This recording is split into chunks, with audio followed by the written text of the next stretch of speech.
태종이 왕위에 오르자 왕권 강화를 위해 군사제도를 정비해 국방을 강화하고 공신들이 거느리던 사병을 혁파하여 군사권을 장악하였습니다.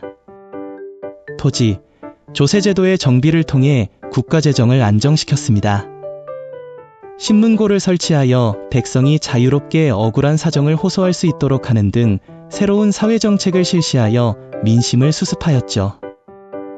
교육과 과거제도 정착에도 역점을 두어 능력과 실력 위주로 인재를 등용하는 제도적 장치를 마련하였으며 종교정책에도 숭유억불이라는 국가이념에 따라 유교를 숭배하고 불교를 억제했습니다. 태종은 이대 정종 때 개경으로 수도를 이전한 것을 1405년 수도를 다시 한양으로 옮겼습니다. 호구법과 호패법을 실시하여 호구와 인구를 파악하였죠. 태종은 이처럼 국가 전반에 걸친 개혁을 단행하고 국가의 안정을 도모하기 위한 정책 마련에 심혈을 기울였습니다. 이러한 개혁에 힘입어 그의 자손사대 세종대에는 정치적 안정과 문화적 발전을 이루게 되었죠.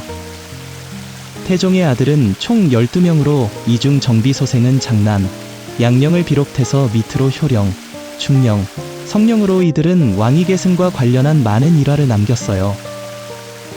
넷째인 성령은 태종의 총애를 받았으나 14세 때 홍역으로 죽었지요. 태종의 장남 양령은 세자에 책봉되었으나 그것이 자신의 자리가 아님을 깨닫고 나서는 고의로 미친 짓을 일삼았다는 일화가 있습니다. 그러나 일부에서는 원래의 성향이 그렇다는 얘기도 있고요. 궁중을 몰래 빠져나가 기생집에 가기도 하고 개 짖는 흉내를 내기도 했고 공부 시간에 뜰에 새덫을 만들어 새잡기에만 열중했고 드러누워 뒹굴면서 콧노래를 부르기도 했습니다. 조정회의에 참석하기 싫어 꾀병을 부리기도 하여 태종의 화를 돋우기도 했죠. 그러다가 마침내 세자에서 폐위되고 말았습니다. 둘째 효령은 양령이 세자에서 폐위되자 머리를 깎고 중이 되어 출가한 뒤에는 불도에 전념합니다. 그리고 그의 동생 충령이 세자에 책봉되었는데 그가 바로 4대왕 세종입니다. 태종은 첫째 아들인 양령이 폐위되고 많이 슬퍼했다고 합니다.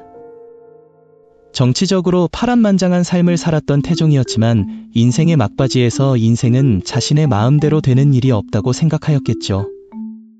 그리고 지금까지 왕이 되기까지 겪어왔던 고통들, 조선 건국을 위한 정몽주 사례, 왕의 욕심으로 인한 개국 공신 정도전 사례, 1차 왕자의 난으로 이복동 생인 방번, 방석 사례, 2차 왕자의 난으로 그의 바로 윗형인 방간의 유배 등을 겪었습니다. 이처럼 최고의 권력자인 왕으로 등극했지만 인생 막바지에 지난 날 자신으로 인해 희생된 사람들에 대한 죄책감, 후회, 자신의 아들 세자 폐위 등에 대한 아픔 등 만감이 교차했을 것입니다. 그러나 왕의 등극을 위하여 이러한 살생을 하기도 했지만 재위 기간 동안에 이루어낸 여러가지 제도와 정책의 확립은 이후 조선왕조 국가 운영의 기초가 되었다는 점에서 새롭게 출발한 왕조의 토대를 성공적으로 이루었던 왕으로 평가되고 있습니다. 이처럼 태종의 안정적인 바탕 위에서 그 뒤를 이은 왕이 우리에게 조선시대 가장 뛰어난 왕으로 알려진 조선의 4대왕 세종입니다. 태종은 세종에게 왕위를 물려주고 56세의 일기를 마쳤습니다.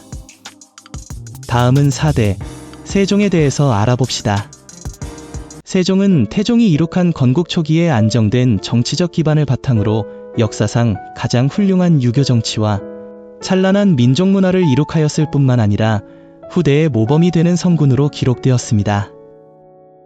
또한 정치, 경제, 사회, 문화 전반에 걸쳐 국가의 기틀을 확립하였죠.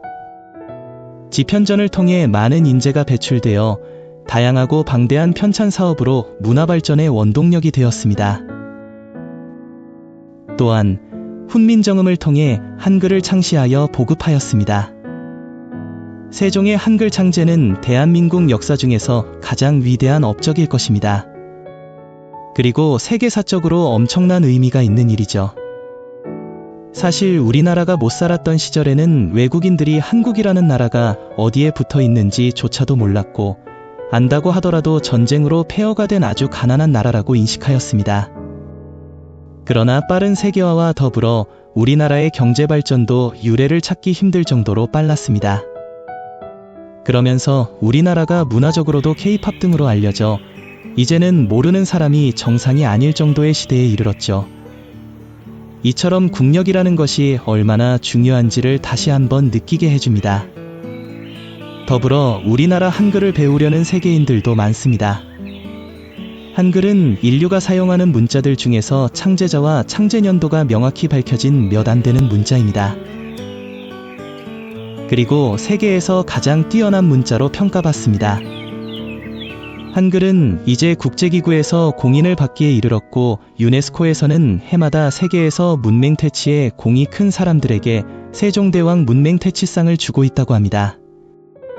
이 상의 명칭이 세종대왕에서 비롯된 것은 한글이 가장 배우기가 쉬워 문맹자를 없애기에 좋은 글자임을 세계가 인정했기 때문이죠. 그리고 세계의 유명한 언어학자들에게서 세계의 모든 문자를 놓고 합리성, 과학성, 독창성 등의 기준으로 한 순위에서 한글이 당당히 1위를 차지했답니다. 그럼 한글에 대한 우수성을 칭찬한 몇 가지만 이야기해 보겠습니다. 첫째, 한글이 전 세계에서 가장 배우기 쉽고 훌륭한 글자이고 세종대왕을 한국의 레오나르도 다빈치로 생각합니다. 둘째, 우리의 한글날인 10월 9일을 세계의 언어의 날로 기념하자고 제안합니다. 셋째, 한글은 신이 인간에게 내린 선물이다. 넷째, 한글은 모든 언어가 꿈꾸는 최고의 알파벳이다. 다섯째, 한글은 과학적으로 볼 때 세계에서 가장 뛰어난 글자다. 일정한 원리에 따라 만들어진 문자라는 점에서 세계에서 그 유례가 없다. 이상의 것들이 저명한 학자들의 한글에 관한 평가입니다. 정말 대한민국의 한 사람으로서 가슴 벅차고 자랑스럽지 않습니까?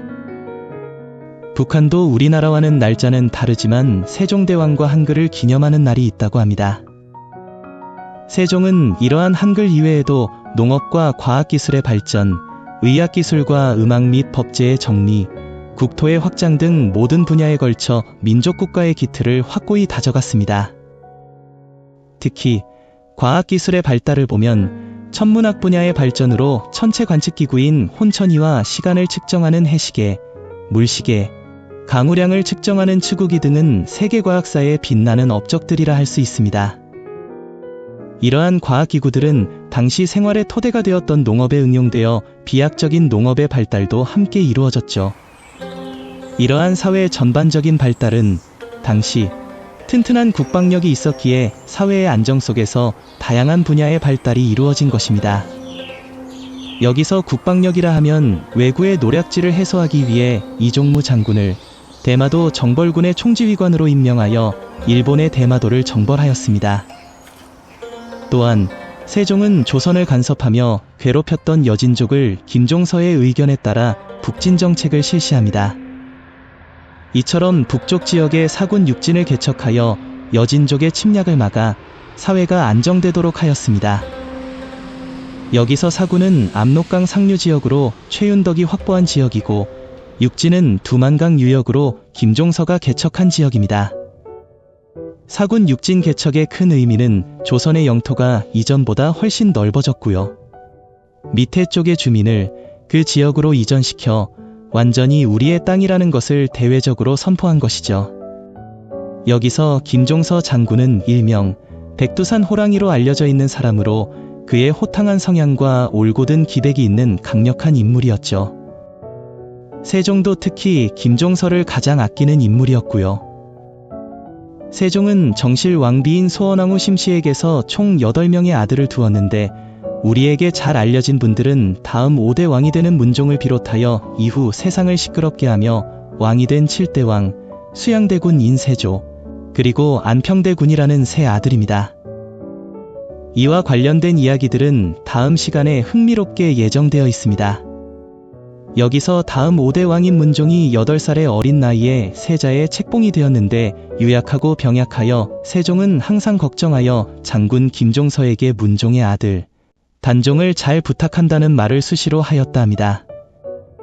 세종은 정실 왕비인 소원왕후 심씨 이외에도 5명의 부인을 두었으며 이들을 통하여 모두 18명의 아들과 4명의 딸을 얻었습니다.